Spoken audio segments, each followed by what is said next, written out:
sketchbook made from upcycled materials, which I like to call an epic pandemic art diary. So let's get started. Our lesson will be in two parts. Part 1 is making the front and back cover. Part 2 is making the handmade diary. So if you're an older kid, you could do this on your own, or if you're a little kid, or if you're not feeling confident, you can always ask a grown-up to help you. Now for your art diary, you'll need lots of A4 sized pieces of paper. So you could use old drawings, old invitations, even old toilet paper wrapping. Anything that's bigger than A4 size will need to be cut down to A4. You'll also need a ruler, a marker, a single hole puncher, a peg, some string, a metal or plastic yarn needle that's blunt, and some scissors. For your art diary, you need to fold all of your pieces of paper in half. Then using a ruler, press down the folded edge to get a nice crisp fold. This is called burnishing. So it doesn't matter which side of the paper has artwork on it, and it doesn't matter if there's a bit missing as well. Stack all of your papers with the folded edge together. I'm going to make mine about 1.5 centimeters thick. If you like, you can ask your family to give you a hand. Now we're going to make a template for the stitching holes on the sides of your pages. Take an A4 size piece of paper and fold it in half. Draw a line along the left hand side from the top to the bottom. That's 2 centimeters from the edge. Fold the short sides together in half and in half again. Open it out and mark wherever the folded line meets the drawn line. Punch these holes out, and this is your template for marking all the holes in your folded pages. Mark all the holes out for each page using your template, and then punch the holes out.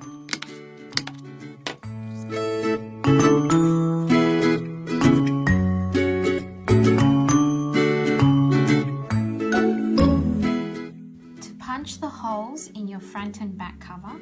Make sure that your front and back cover are facing out like this.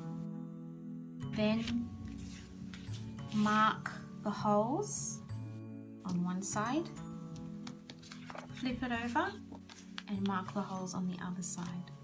So you have your front and your back. And now you can punch these holes out as well.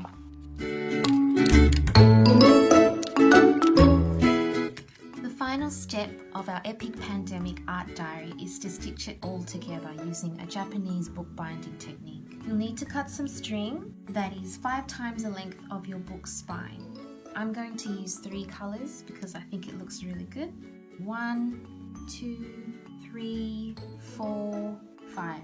Now we're going to thread our yarn needle. So you can see the yarn needle has a bigger eye and a blunt tip. And it comes in metal or plastic, and you can buy these at any craft store. So a trick to threading your needle is folding the threads around the top of the needle, pulling your needle out so you have folded threads. Now push these folded threads through the eye of the needle, and voila! Now I'm going to show you how to stitch the book. First of all, we need to clamp the pages together using a peg or a bulldog clip. If your book is very thick, it's best to use a bulldog clip. So I've decided this is my front and this is my back cover. So you might think what I'm showing you is a bit tricky, so it's best to ask a grown-up to help you, but sometimes it's easier to watch as well. So we're going to start from the back to the front in the center. So center back to center front, pull the thread through, and we're going to leave a little tail at the back that we're going to tie off at the end. So just hold on to that. Now we're going to thread the next hole over. It doesn't matter which way you go as long as it's the next hole. So we're going from the front to the back now. So once you've gone up, now you need to go sideways. So we're going to go around the side, back to that same hole at the front. Then we're going to go around from behind to the front, like this. And pull it nice and tightly. Okay, so now we're going to go along to the center back hole. And then we want to go around the side again. So we're going from the front to the back. Next we're going to the next hole at the front. And then we want to go around the side. If you get lost, that's okay. You can always take it out and start again. You'll figure it out. Okay, so now we're going from behind, around to the front.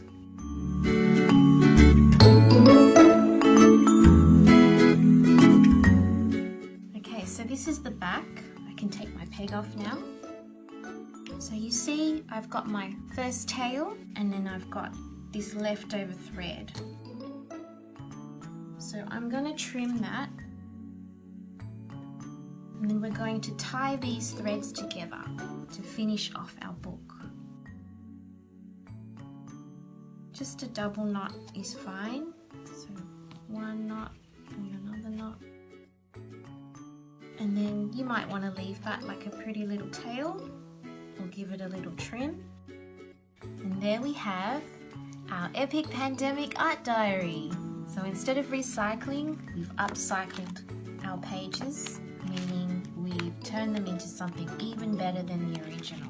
The different backgrounds will hopefully inspire your new artworks. And you could even stick photos in here, magazine cuttings, even beautiful leaves that you find on a nice walk in the park. That brings us to the end of the tutorial. I hope you've been inspired to do some watercolour painting or perhaps make your own epic pandemic art diary. Please send in pictures of what you make and you can also join me online for some drawing classes. But until then, be happy and be arty! Thanks everyone, bye!